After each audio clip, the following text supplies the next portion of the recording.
Olá e bem-vindos ao meu canal do YouTube mais uma vez. Hoje vamos falar sobre o caso de P. Diddy, o Sean Combs. Na tela acima vocês podem ver o restante dos meus casos. Abaixo estão minhas redes sociais, caso queiram me seguir. E sem mais nada para dizer, vamos começar. Sean John Combs nasceu em 4 de novembro de 1969 em Harlem, o famoso bairro de Nova York. Embora não tenha vivido lá por muito tempo, já que seus pais, Genesis Smalls e Melvin Earl Combs, decidiram se mudar para Mount Vernon, outra cidade do mesmo estado. Sua mãe, Janice, era uma mulher linda que ocasionalmente trabalhava como modelo, embora seu emprego principal fosse como assistente de professor em uma escola. Melvin trabalhava na Força Aérea dos Estados Unidos. Embora, na verdade, sua maior fonte de renda era graças ao seu trabalho com Frank Lucas, um conhecido traficante de drogas do estado de Nova York. Este trabalho, claramente criminoso, foi a razão pela qual, aos 33 anos, Melvin foi assassinado. Ele foi baleado enquanto estava sentado dentro do seu carro, estacionado na parte leste do Central Park. No momento de sua morte, Sean tinha 2 anos e a segunda filha do casal acabara de nascer. Assim, Janice se tornou mãe solteira de 2 filhos. O estilo de vida que eles levavam até então era impossível de manter apenas com o trabalho de Janice. De fato, pode-se dizer que seus filhos cresceram na pobreza, embora ela sempre se certificasse de atender às suas necessidades e enchê-los de amor. No entanto, tudo o que eles haviam vivido deixou sua marca em Sean, prova disso era seu temperamento irascível. Ele se irritava muito facilmente e foi por causa disso que ele ganhou seu apelido. Puff, originário da frase em inglês huff and puff, que em português poderia ser traduzido como soprar e ressoprar. Respirar forte após uma confrontação ou quando se está irritado. Em vez de se incomodar com esse apelido, Sean o adotou completamente. E quando chegou à Universidade Howard para estudar negócios, todo mundo já o conhecia como Puff, Sean ou Puff. Sim, ele concluiu sua graduação. Depois de 2 anos de estudos, ele abandonou a universidade para se dedicar integralmente ao trabalho, mas durante esse tempo ele se tornou conhecido. Todo mundo falava sobre as festas no campus que ele organizava. As festas eram tão grandiosas que recebiam centenas de convidados, que não queriam perder a atuação de artistas populares do momento como Heavy 500 Teddy Riley e outros cantores da moda. Esta facilidade para criar eventos massivos chamou a atenção de Andre Haddell, o fundador da gravadora Uptown Records, que decidiu oferecer-lhe um estágio em sua empresa em 1990. Acreditava que Sean tinha o necessário para gerenciar a carreira de seus artistas e provou que era assim. O jovem, com pouco mais de 20 anos, tinha um indiscutível talento para produzir música. Mas não apenas para isso, mas também para tudo que vinha depois. Cada parte do trabalho de fazer um álbum e construir artistas, ele podia fazer, tinha um olho para essas coisas que o levou a crescer rapidamente. No ano seguinte, Puff já trabalhava em tempo integral para Uptown Records e ele havia abandonado a universidade definitivamente, dedicando-se a gerenciar a carreira de artistas como Mary J. Blige e Jodeci. Entre os diferentes eventos que Sean Combs organizava para promover seus clientes. Em 1991, ele organizou uma partida de basquete e um concerto de suas estrelas para a caridade no ginásio de uma universidade de Nova York. Ao evento, realizado no dia 28 de dezembro daquele ano, compareceram aproximadamente 5.000 pessoas, quando a capacidade máxima do local era de 2.730. Em um momento da noite, a quantidade de pessoas resultou em um acidente, por isso foi uma má organização, seja por parte de Diddy, da empresa ou do local. Mas definitivamente um erro que poderia ter sido evitado e que acabou com a vida de 9 pessoas e provocou pelo menos 29 feridos em uma debandada. Diante de tal tragédia, a Prefeitura de Nova York declarou que Sean Combs havia contratado seguranças inexperientes que permitiram a entrada no local do dobro do número de pessoas permitido. Diante dessas acusações, Diddy e seus advogados mantiveram que ele não havia contratado a segurança do evento. Segundo ele, esse fato deixou sequelas. Ele viu os corpos das pessoas falecidas, tentou reanimá-los, enquanto outras pessoas disseram que ele não parecia emitir nenhum pingo de culpa a respeito e que não parecia preocupado com as pessoas. Por este incidente, as autoridades não apresentaram nenhuma acusação criminal contra ele, mas as famílias das vítimas denunciaram as autoridades da cidade e os organizadores do evento. O caso foi encerrado com uma indenização para as famílias dos falecidos de $3 milhões, dos quais Diddy teve que pagar um total de $750 mil. Apesar deste acidente, a carreira de Sean não parou. Enquanto continuava trabalhando na Uptown Records, ele assinou contrato com um rapper que estava apenas começando. Ele se chamava Biggie Smalls, embora passaria a ser conhecido mundialmente como Notorious B.I.G. Juntos, eles produziram o primeiro álbum do rapper, Ready to Die, que foi um enorme sucesso. E serviu para que Sean Combs decidisse deixar a Uptown Records e abrir sua própria gravadora, a qual chamou de Bad Boy Entertainment, levando consigo os artistas que antes havia gerenciado. Durante o resto da década de 90, a empresa se transformou em uma das mais bem-sucedidas e relevantes no que diz respeito a gêneros urbanos. Mas o sucesso da gravadora não evitou que coisas trágicas continuassem acontecendo ao redor de Diddy, ou por culpa dele. Em março de 1997, o rapper que o levou ao sucesso como produtor, Notorious B.I.G., foi assassinado aos 24 anos de idade.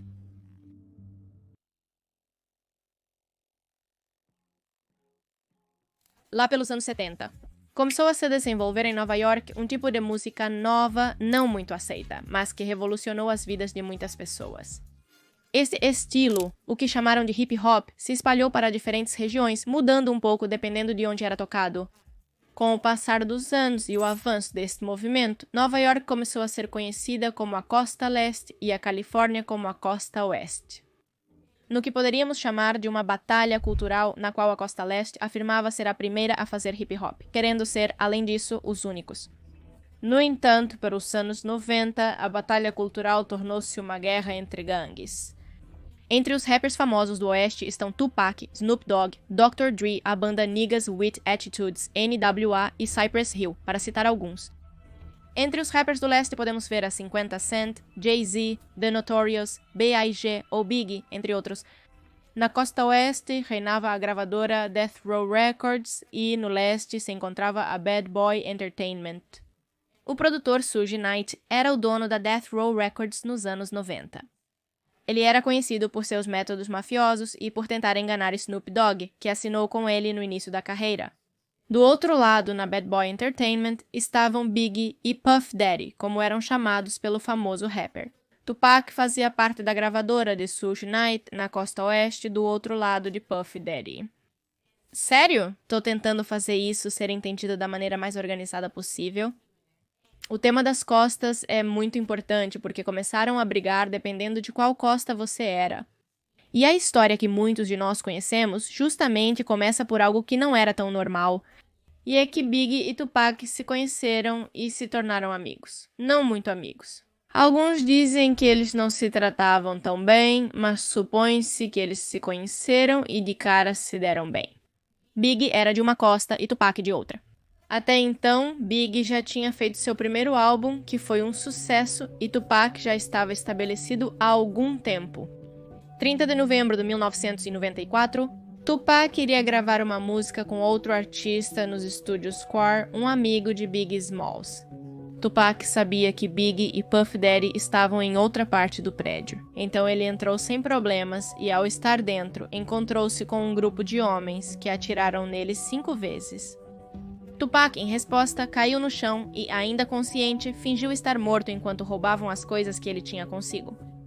Uma vez que os atacantes se foram, ele reuniu forças e entrou no elevador que estava à sua frente. Ao subir, ele se encontrou imediatamente com Biggie e Puff Daddy, que o olharam de uma maneira que o impactou. Ele esperava uma reação de pessoas preocupadas e, em vez disso, encontrou uma atitude de surpresa pelo fato de ainda estar vivo. Não temos como saber se era paranoia ou se realmente estava acontecendo isso. Mas Tupac sentiu que eles sabiam do ataque, que era algo bem planejado. Além disso, se nos colocarmos na situação, eles deveriam ter temido por suas próprias vidas. Se não sabiam quem atacou Tupac, por que não tentaram se proteger? Eles não sabiam se os atacantes haviam partido e se eram o alvo. É por isso que a reação dos dois pareceu estranha para eles. Após um tempo, Tupac foi preso por denúncia de abuso. E lá ele foi visitado por Suge Knight, que estava procurando por ele para se juntar à sua gravadora. Claramente, aproveitando também os atritos que estava tendo com Biggie e Puff Daddy, o caos se desencadeou nos prêmios Source em 3 de agosto de 1995. A premiação aconteceu em Nova York, território de Puff Daddy Jock Knight, com a atitude de mafioso que o caracterizava naquela época, subiu ao palco e fez um discurso claramente contra a Bad Boy Records. Qualquer artista que queira permanecer uma estrela, sem se preocupar com o produtor executivo tentando aparecer em todos os vídeos. Descendo à frente. Puff Daddy aparecia em todas as produções em que estava. Se você não o reconhecesse na música, iria encontrá-lo pessoalmente. Porque em todos os vídeos ele aparecia em algum lugar na Shock Night que queria ficar com Snoop Dogg e Tupac. Ela o enfrentou dizendo que se não quisessem o produtor em seus pescoços, poderiam assinar com a gravadora dela. Claro que ele sabia o que estava fazendo. Vale ressaltar que isso não apenas implicava que Diddy se intrometesse nos videoclipes, mas que ele era usado como produtor para se inserir onde pudesse. Assim, ele não só cobrava por criar música, mas também por participar nos vocais, nos vídeos, na arte, em qualquer coisa. Ele queria se colocar em todos os lugares disponíveis para poder ganhar mais dinheiro ao longo dos anos e dos artistas. Obviamente, ele sabia como fazer música que soava bem, então era uma opção muito boa tê-lo como produtor. Para cantores que estavam apenas começando, Shock Knight se oferecia como uma gravadora com práticas diferentes, embora ele também não fosse muito tranquilo, digamos.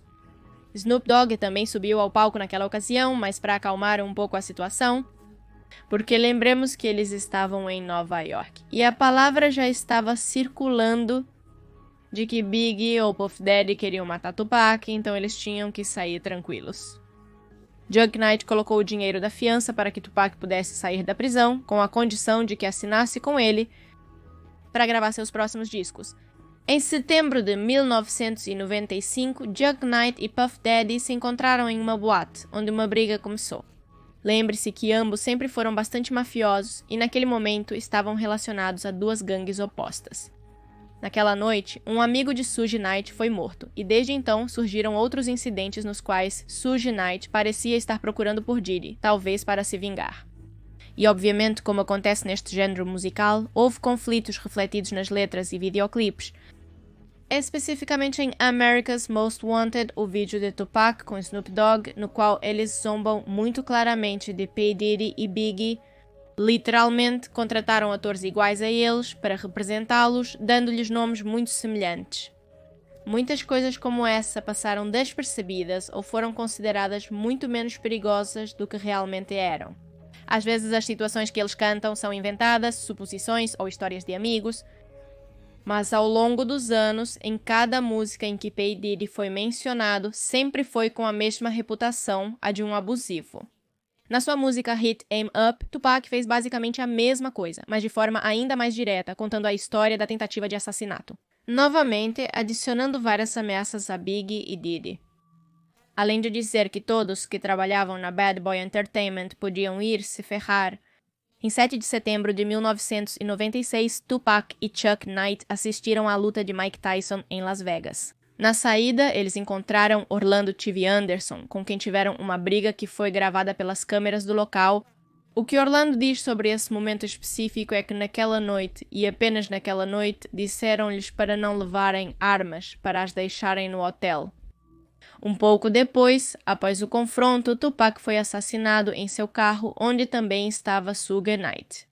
6 meses depois, fizeram o mesmo com Biggie. Ele estava em um carro, parou no semáforo e atiraram nele. O curioso é que Biggie estava em outro veículo naquela noite. Até hoje não se sabe realmente quem os mandou matar e o problema não é quem executou o plano, mas a mente por trás. Diz-se que o primeiro a atacar foi Diddy, que ele mandou matar Tupac, e que, em consequência, Suge Knight matou Notorious B.I.G. Diddy é acusado de matar os dois ao mesmo tempo. Depende de quem você pergunta. Porém, muitas letras de outros rappers abordam o tema. E quando mencionam Diddy, é para acusá-lo de mandar matar Tupac ou outros? Também se disse que Biggie queria parar de trabalhar com Sean Combs, considerando tudo o que vimos até agora e o que veremos depois. e talvez também ao seu comportamento na intimidade. Então, antes de perder uma de suas maiores estrelas, Diddy decidiu matá-lo e assim ficar com tudo, sem perder sua fama como produtor. Diddy, que era grande amigo de Biggie, expressou sua dor na música I'll Be Missing You, que fez parte do seu primeiro álbum No Way Out. A carreira de Diddy continuou crescendo mesmo após as acusações de que estava envolvido nos assassinatos, inclusive com suas práticas mafiosas. E mesmo quando ficava com uma porcentagem muito grande dos direitos de distribuição de as músicas que produzia, obviamente, Diddy se encarregou de que o álbum póstumo de Biggie fosse rapidamente lançado. Era o último trabalho que restava do rapper.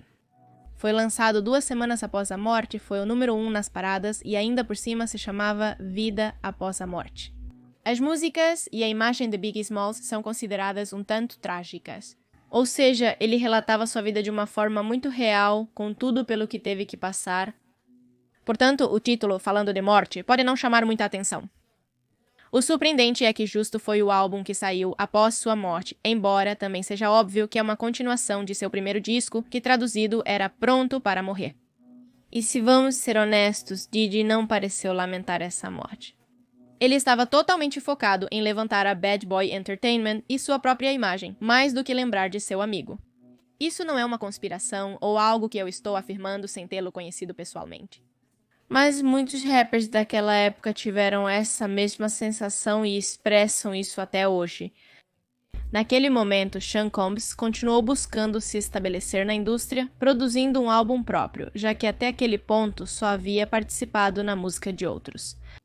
Mas nenhuma das músicas de Diddy foi material de rádio. Nenhuma foi um sucesso estrondoso e incontestável, como haviam sido as produções que ele fez anteriormente para outros artistas. 2 anos depois, em maio de 1999, Diddy teve seu primeiro confronto com a lei. Ele foi oficialmente acusado de ter assediado e atacado o diretor da Interscope Records, Steve Stout, com quem teve uma discussão sobre um videoclipe. Na audiência de oficialização, Diddy se declarou culpado e foi sentenciado a ter uma aula de um dia sobre gerenciamento e controle de raiva. No mesmo ano, ele teve novamente problemas com a polícia quando ele e sua então namorada Jennifer Lopez foram detidos alguns meses depois. O homem havia protagonizado uma briga em uma boate. Quando a polícia revistou seu carro, encontrou uma arma de 9mm debaixo do seu assento. Para aquela pistola, ele não tinha nenhum tipo de permissão e isso foi o que fez com que ele e Jennifer Lopez fossem presos. Apesar da absolvição da cantora e das acusações contra Diddy não terem tido consequências. Na verdade, a parte mais importante deste lado da história é o ex-rapper Shyne Shyne, ou Jamal Barrow, que agora tem 46 anos. Naquela época, ele era uma das pessoas que trabalhava de perto com P. Diddy. Como Diddy acabou absolvido do que aconteceu naquela noite, fazendo com que a culpa caísse sobre Shyne? Como nós sabemos? Porque as testemunhas apontavam para Diddy. Ele tinha uma arma na mão, ele estava no local e ele havia atirado.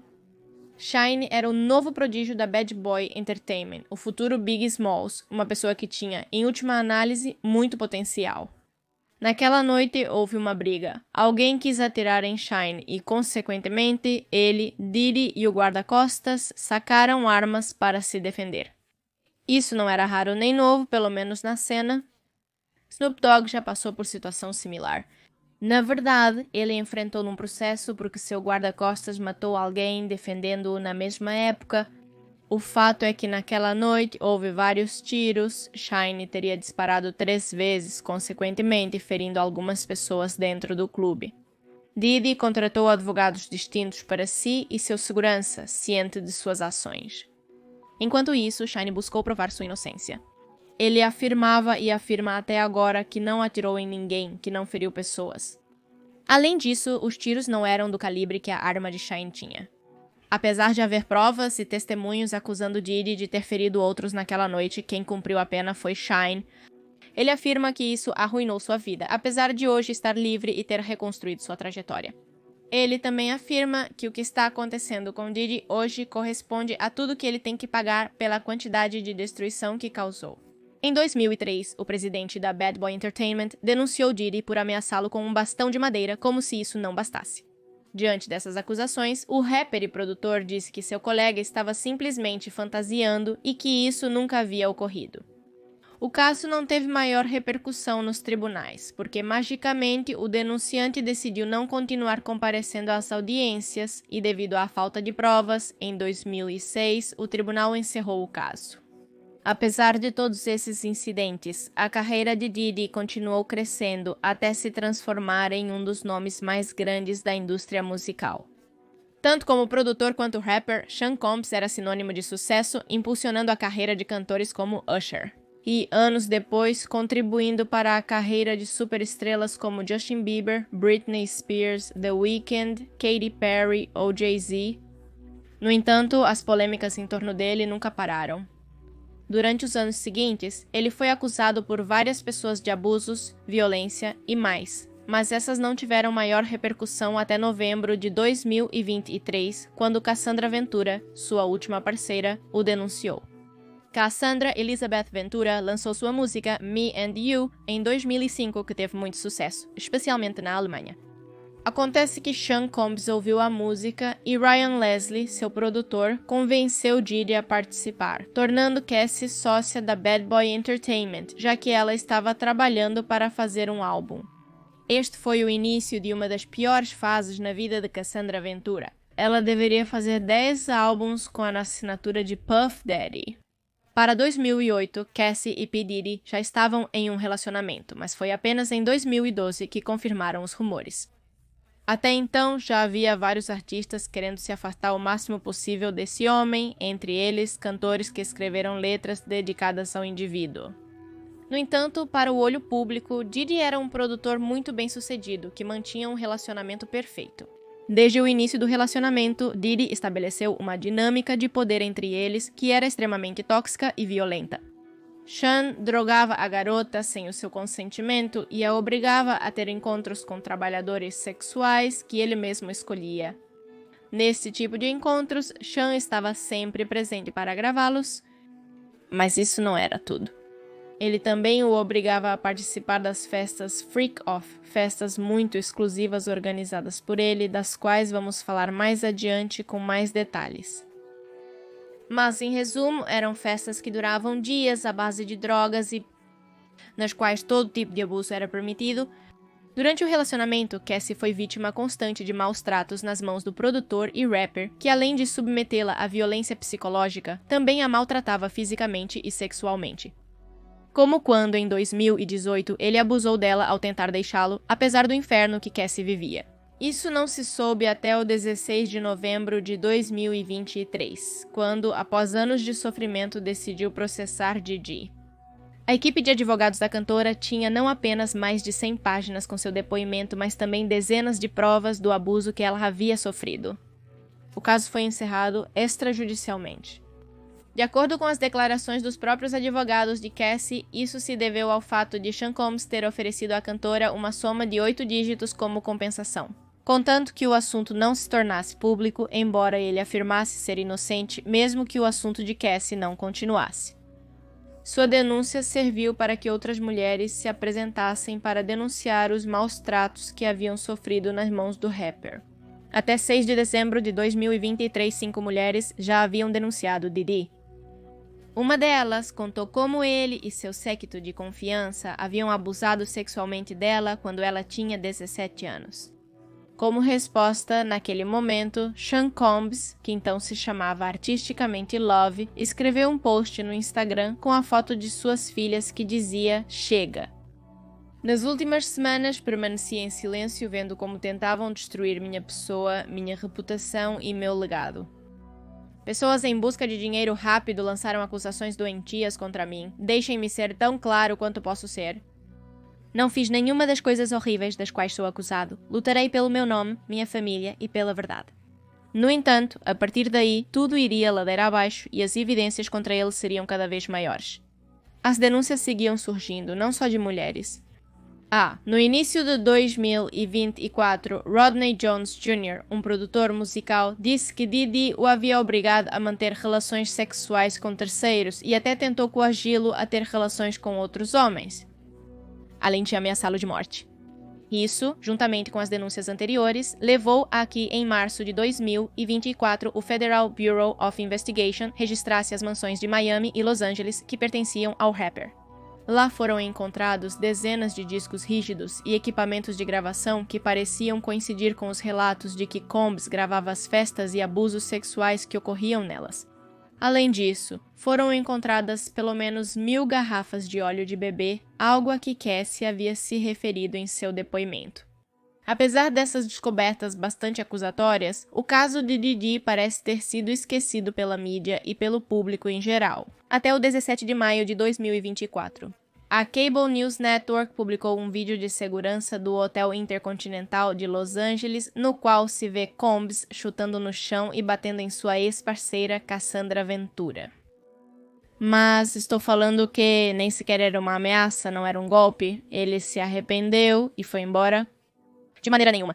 Ele a perseguiu pelo corredor enquanto ela tentava sair calmamente. Ele a jogou no chão e a chutou e continuou chutando. Era um vídeo no qual não se podia interpretar mal. Não era uma conversa pela metade, não era um tapinha sem querer, que por aí aconteceu algo estranho. Estão usando isso contra ele injustamente. Era literalmente ele perseguindo uma pessoa, jogando-a no chão e chutando-a. Impossível se defender, impossível dizer eu não fiz isso, ou eles estão me atacando, é um ataque, uma conspiração. Para isso, Didi, em resposta, fez um vídeo, postou no Instagram e por algum motivo pensou que isso seria suficiente. Em resumo, ela dizia: às vezes é necessário revisitar os momentos mais sombrios da vida, mesmo sendo difícil. Eu estava ferrada, tinha atingido o fundo do poço, mas não posso dar desculpas. Meu comportamento naquele vídeo é inaceitável, assumo total responsabilidade pelas minhas ações naquele vídeo.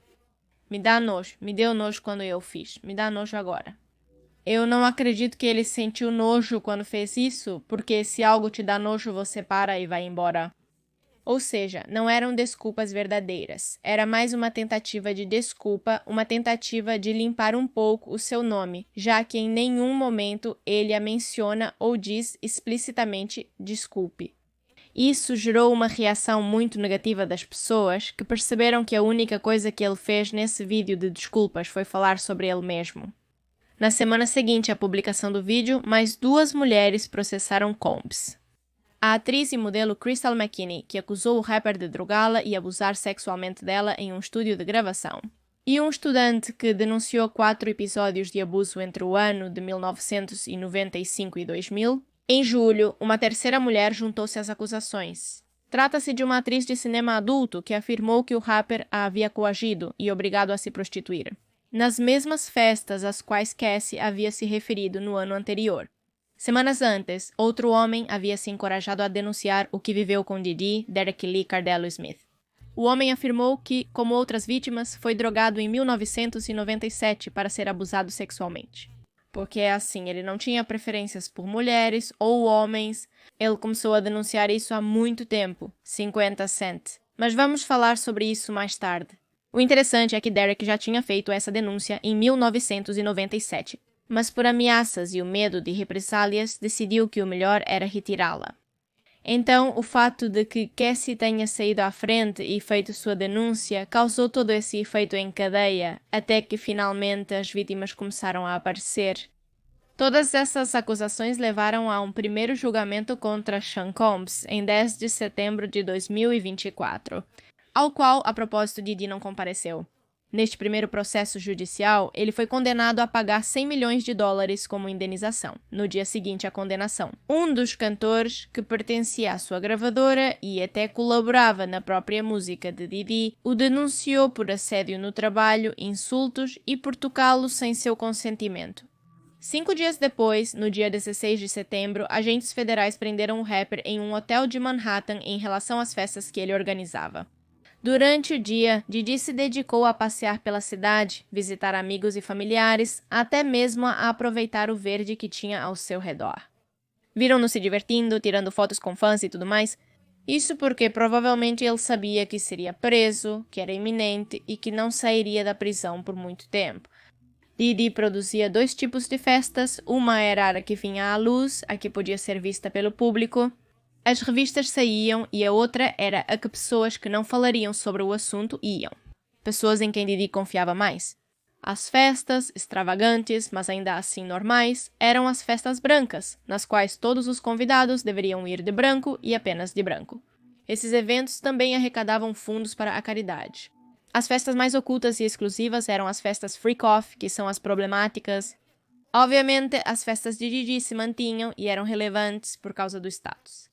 A regra era, essencialmente, se você é alguém importante, está convidado para a festa do Didi. Nem mesmo ele era relevante o suficiente para estar lá, se formos honestos, porque sua gravadora não estava indo muito bem. Consequência de matar ou mandar para a prisão os maiores artistas que você tem. E ele também não fazia boa música por si só, era mais uma imagem do que um verdadeiro artista. As festas brancas eram um lugar para se conectar com outras celebridades e se maravilhar com o que Puff Daddy apresentava. Tudo o que poderia ser uma raridade estava lá, tudo o que era exagerado ou dramático fazia parte dessas festas. Havia música, comida, shows incríveis, arte, nudez e até mesmo uma cópia autorizada da Declaração de Independência, a qual levou como tesouro em 2004 para mostrar a todo o mundo o que era capaz de comprar. Essas eram as boas festas, que geralmente não tinham um propósito sinistro. Isso não isentou as festas brancas de maus tratos, especialmente as mulheres contratadas por coms. O abuso às trabalhadoras era constante e se apresentava de diferentes formas, seja através de condutas sexuais ou um salário péssimo, com horas impossíveis de cumprir. Quanto mais tarde ficava, pior a situação se tornava. Justamente após as festas brancas começava o lado B. As pessoas Iam embora aos poucos e assim ficavam apenas os mais ansiosos para ver o que Sean Combs oferecia. As famosas festas freak-off de Diddy ocorriam na maioria das vezes em Nova York, Los Angeles e Miami, quase sempre em hotéis reconhecidos dessas cidades ou até mesmo nas residências privadas do cantor. Ainda não temos uma lista completa ou oficial, mas acredita-se que as pessoas mais famosas de Hollywood ou pessoas muito relevantes na indústria frequentavam essas festas por dias, nas quais as mulheres eram drogadas para mantê-las com uma atitude obediente e submissa para que aceitassem ter relações sexuais. Além disso, por si só, estavam cheias de drogas por toda a parte. De fato, foi dito que Didi ordenava as pessoas que atendiam em sua casa ou onde quer que estivesse festejando. Basicamente, todas as pessoas que prestavam serviços no local também transportavam drogas que tinham consigo para os convidados. Segundo o promotor do caso, o organizador das festas observava todos os atos sexuais que ocorriam lá. Ele os gravava ou fotografava sem o consentimento de ninguém, nem para guardar as imagens. Com este material audiovisual, o rapper chantageava as mulheres e também os homens, que haviam sido vítimas dos abusos de várias pessoas. Durante este processo, para conseguir que lhe dessem atenção, ele tinha métodos muito obscuros. Ele rastreava a localização dessas pessoas e as fazia saber que as estava seguindo mostrando carros pretos com sua segurança dentro. Ele vigiava suas redes sociais e demonstrava seu poder midiático para assustá-los de tal forma que não recorressem às autoridades. Fontes anônimas descreveram a Freak-Off Parties dizendo que era mais do que uma festa selvagem. Era um ambiente de controle total. Desde meados de setembro do ano passado, a promotoria encarregada do caso pediu que todas as possíveis vítimas se aproximassem para participar da denúncia. A resposta foi surpreendente nos primeiros dias de outubro de 2024. Tony Buzbee, o advogado do Texas que representa as vítimas, deixou saber em conferência de imprensa que a ação coletiva tem mais de 100. 20 vítimas que afirmavam ter sido vítimas de abuso e agressões sexuais. Seu escritório de advogados está trabalhando com Ava Law Group, outro escritório especializado em grandes casos de abuso sexual, como a que moveu contra a organização dos Boy Scouts of America. Entre os 120 demandantes, estamos falando de um tempo atrás, este número provavelmente foi atualizado. Há homens e mulheres, dos quais 25 eram menores de idade quando os abusos ocorreram. A vítima mais jovem denunciou ter tido apenas 9 anos quando os fatos ocorreram. Todos eles foram atraídos para Sean Combs, buscando uma carreira na música. A promotoria deixou saber que Diddy não é o único responsável, mas que se falou de uma trama criminosa na qual muita gente estaria envolvida. Embora até hoje os nomes daqueles envolvidos ainda não tenham sido revelados, Atualmente, Sean Combs é o único acusado que enfrenta 120 acusações de abuso e espera-se que a pena mínima que lhe seja concedida seja de 15 anos. Desde setembro de 2024, ele está em prisão preventiva sob vigilância de suicídio, pois as autoridades acreditam que ele possa tentar tirar a própria vida, para não continuar enfrentando as consequências do que é um dos casos mais impactantes de abuso nos Estados Unidos. Na cena, as canções sempre foram usadas para contar histórias, transmitir mensagens ou mencionar experiências. Às vezes, as letras são bem explícitas no que estão contando. Como nas últimas músicas de Tupac, nas quais ele literalmente está ameaçando Diddy e culpando-o pela tentativa de assassinato. E depois há alguma mensagem oculta, uma referência que talvez nem todo mundo entenderia.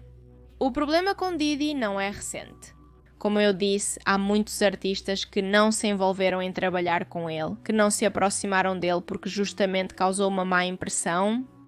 Pessoas que não quiseram se relacionar com ele porque tinham experiências de amigos ou conhecidos que indicavam que ele não era uma boa pessoa. E há muitas, mas muitas referências na música. Vamos falar de qualquer forma de uma muito recente. E é a última referência que Eminem fez, que não é a primeira, não é a única, mas é a última que ele fez, que é uma das minhas linhas favoritas em todas as faixas de rap que já ouvi alguma vez. Lembremos que Eminem assinou com a gravadora do Dr. Dre nos anos 90, depois que ele se separou da Death Row Records, por toda a violência e pelos métodos que Suge-Knight tinha. Como Eminem, amigo do Dr. Dre, que esteve envolvido em tudo isso há anos, sabe muito. Apesar de não ter vivido isso de perto, já que naqueles anos ainda não era famoso nem se movia nesses círculos, na verdade, Chuck Knight acusou vários, incluindo o Dr. Dre, de saber tudo o que Diddy fazia, mas de não fazer nada a respeito. Em 2024, Eminem nos surpreendeu com um novo álbum, no qual sai a música Fuel, que apenas ao ouvir não surpreendeu muitos. Mas depois do desastre legal em que Sean Combs se envolveu, começou a ressoar mais. Uma certa parte da música, que é esta que eu vou mostrar na tela aqui, com a tradução, recomendo que vocês pausam, mas em síntese, o jogo de palavras é excelente. O parágrafo acusa PDD de ser um violador de uma maneira muito inteligente e muito engraçada, e então continua.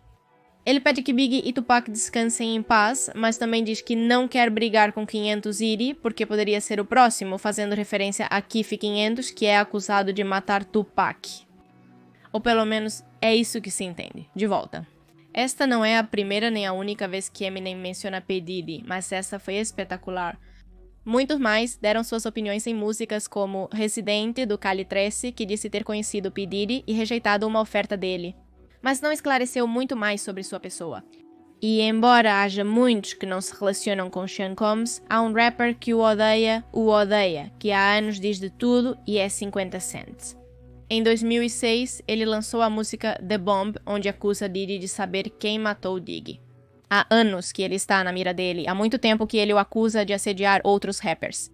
E, por exemplo, fez piadas sobre o amigo de Sean Combs, Jay-Z, não dizer nada sobre o assunto. Porque desde que tudo isso que está acontecendo veio à tona, Jay-Z, que era visto o tempo todo com ele, que se sabe que são amigos, manteve silêncio. 50 Cent está trabalhando, na verdade, em seu próprio documentário, pois afirma que Sean Combs fez tudo aquilo de que é acusado. Que ele sempre soube e que ele nunca participou. Que ele não ia às festas porque entendia perfeitamente o que acontecia nelas. Mas a lista de pessoas que não suportam Diddy se alarga com J. Cole, outro rapper com quem ele brigou em alguns pontos de sua carreira. A briga parece ter escalado o suficiente para que houvesse ameaças, o que não é nada novo para Sean Combs. O curioso é que a internet pegou uma música do artista J. Cole e começou a relacioná-la com o caso de Diddy e as mortes de outros artistas. Mas primeiro, para isso, temos que falar sobre Beyoncé. A cantora Beyoncé é casada com outro artista, Jay-Z, ambos são amigos de P. Diddy. Não vou me deter em teorias conspiratórias, mas definitivamente eles são um casal com muitas, mas muitas teorias por trás. São os primeiros a quem sempre culpam de Illuminatis. Para começar, Jay-Z já estava na indústria há vários anos quando conheceu Beyoncé. Ele tinha 31 anos e ela 19, então suas carreiras e experiências eram bem diferentes. Jay-Z trabalhou com Biggie, o que mostra o tempo que ele tem de carreira. Ele realmente conhecia o Biggie. É natural pensar que a parceira dele também estivesse envolvida com P. Diddy, dado que ele tinha relação com o rapper. Agora, com o passar dos anos, Beyoncé e Jay-Z se tornaram um casal poderoso, com muito dinheiro e conexões. E por muito dinheiro, quero dizer que Jay-Z é um dos rappers mais bem-sucedidos do mundo e uma figura de grande influência. Não só pela quantidade de álbuns em primeiro lugar que ele fez, mas também pelos muitos negócios em que se envolveu, que lhe renderam lucros bilionários. Eles são daqueles que sabem bastante sobre Sean Combs, são, pelo que entendo, pessoas próximas a ele. Isso significa que eles têm práticas questionáveis? Se têm, não são tão chamativas quanto as de Sean Combs ou Suge Knight. Mas foi levado a acreditar que Beyoncé, de uma forma ou de outra, ficou famosa, derrubando a competição, referindo-se a cantoras como Aaliyah ou Le Faye, que são mulheres que morreram há vários anos. Essa conexão foi feita depois que o público redescobriu a música She Knows, de J. Cole, na qual há um verso onde ele as menciona. Você tem que juntar a arruela, isso. A peça que deixou fogo, deixou fogo. Michael Jackson, eu a vejo assim que eu morro. Eu morro. Ela sabe. Ela sabe.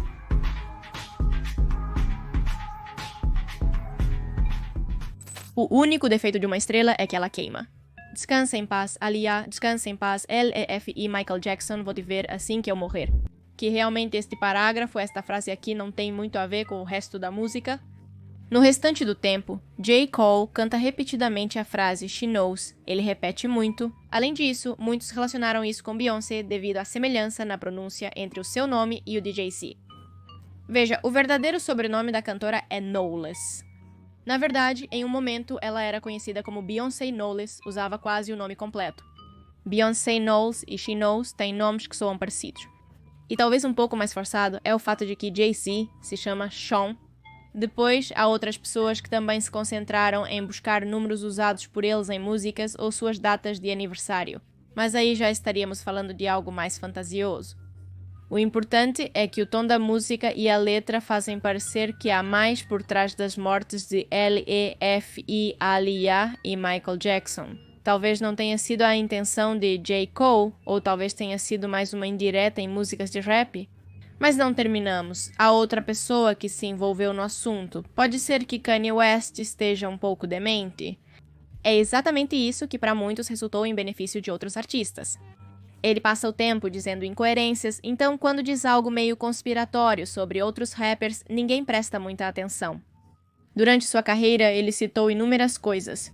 Ele também falou sobre Jay-Z, sobre uma elite, que essa elite pretende mantê-lo controlado, porque Kanye precisa estar medicado. Vamos ver se somos justos com alguns dos vídeos em que ele fala sobre essas coisas. Dá pra ver em seu rosto que ele não está bem nesses momentos. Mas houve um em particular em que ele parecia bastante bem, apesar de ser mal educado.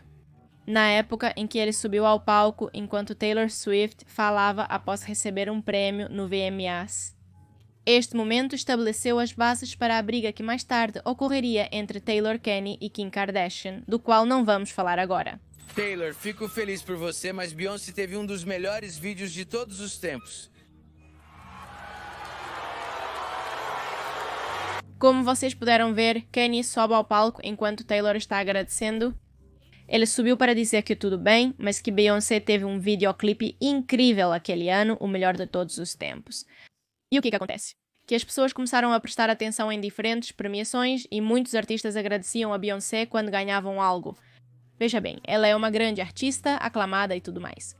Mas algumas dessas premiações, alguns desses discursos, fazem você se perguntar, está certo? Qual é o propósito de mencioná-la aqui? Neste momento? Alguém poderia dizer, ela é a única artista que inspirou essas pessoas?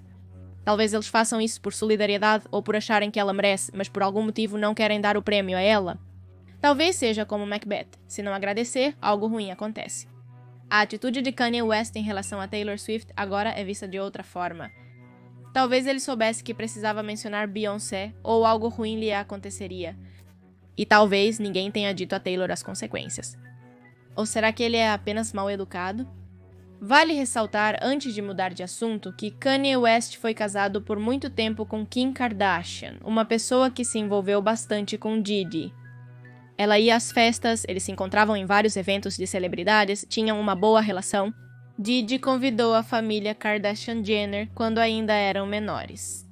Falando de menores, Usher e Justin Bieber são dois bons exemplos de Didi, fazendo coisas que talvez fossem inadequadas que todo mundo podia ver. Aos 14 anos, o rapper Usher assinou com uma gravadora e acabou nas mãos de Didi para que ele cuidasse. Lembremos que Sean Combs era uma pessoa que cresceu cercada de drogas. Seguiu uma carreira promissora, mas que o fazia conviver com pessoas e festas. Além disso, morava em Nova York e controlava todos os aspectos da vida de Usher. Pelo bem maior que era construí-lo como artista, obteve bons resultados. Sim, claro, Usher é bem-sucedido, mas também está claro que ele presenciou coisas que não deveria em uma idade tão jovem. No caso de Justin Bieber, muitos acusam Diddy de ser a razão dos problemas que ele teve durante a adolescência. Justin cresceu diante das câmeras. Uma fama tão repentina e forte como a dele pode causar estragos. Mas não é só isso. Quando ele era pequeno, apenas começando, ele se tornou amigo do Diddy. Eles protagonizaram momentos constrangedores diante das câmeras. Não sabemos até onde essa relação foi, não sabemos o que Diddy mostrou a Justin. Mas está claro que ela teve vários problemas de saúde mental ao longo dos anos que podem ter sido causados ou agravados pelo produtor. Além dos relacionamentos questionáveis com menores e do abuso de parceiros anteriores, há outro assunto incômodo que beira as teorias da conspiração. O problema é que a história de Vivi é tão estranha e fora do comum que a teoria sobre a morte de Kim Porter poderia ser verdade. Kim era namorada de Sean Combs, tiveram 3 filhos, ela era famosa e pareciam ter um bom relacionamento. O tempo em que esteve viva não trouxe grandes controvérsias para sua vida. Aos olhos da imprensa, ela parecia feliz. Kim Porter morreu em 15 de novembro de 2018 na Califórnia. A causa de sua morte foi uma pneumonia. A pneumonia não é algo a ser levado na brincadeira, pode piorar e, se não for tratada, pode causar a morte. Mas Kim tinha todos os possíveis tratamentos à sua disposição e, em geral, era uma pessoa saudável. Como uma pessoa com tantos recursos morre de pneumonia? Bem, essa é a pergunta que muitas pessoas se fizeram, algo que ainda gera muitos rumores.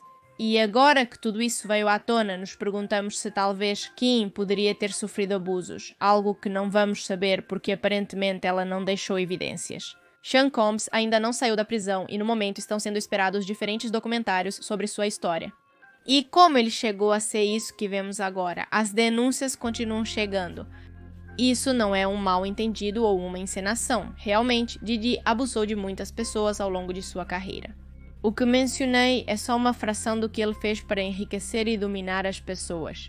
Você deve estar se perguntando o que as pessoas próximas a Diddy dizem. Sua mãe o tem defendido fervorosamente.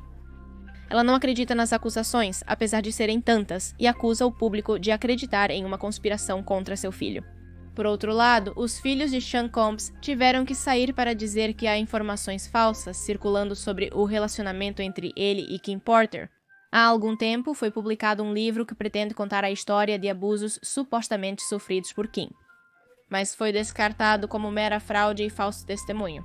Os crimes de PDD são tantos e envolvem tantas pessoas que poderíamos estar aqui 10 horas, a pior parte é que não estou exagerando, poderíamos estar aqui 10 horas listando as denúncias que foram feitas. Todos os artistas que já foram a Nova York têm uma história com ele.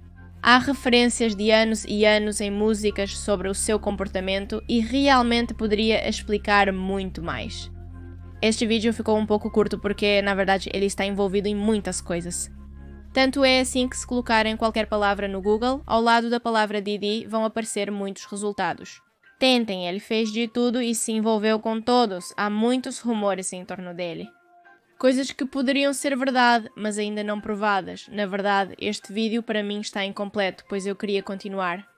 O único problema é que eu não sei com o quê, porque eu poderia continuar com as referências de artistas, poderia continuar com as histórias que outros artistas têm com ele, eu poderia continuar com os rumores e o assunto de Beyoncé e Jay-Z.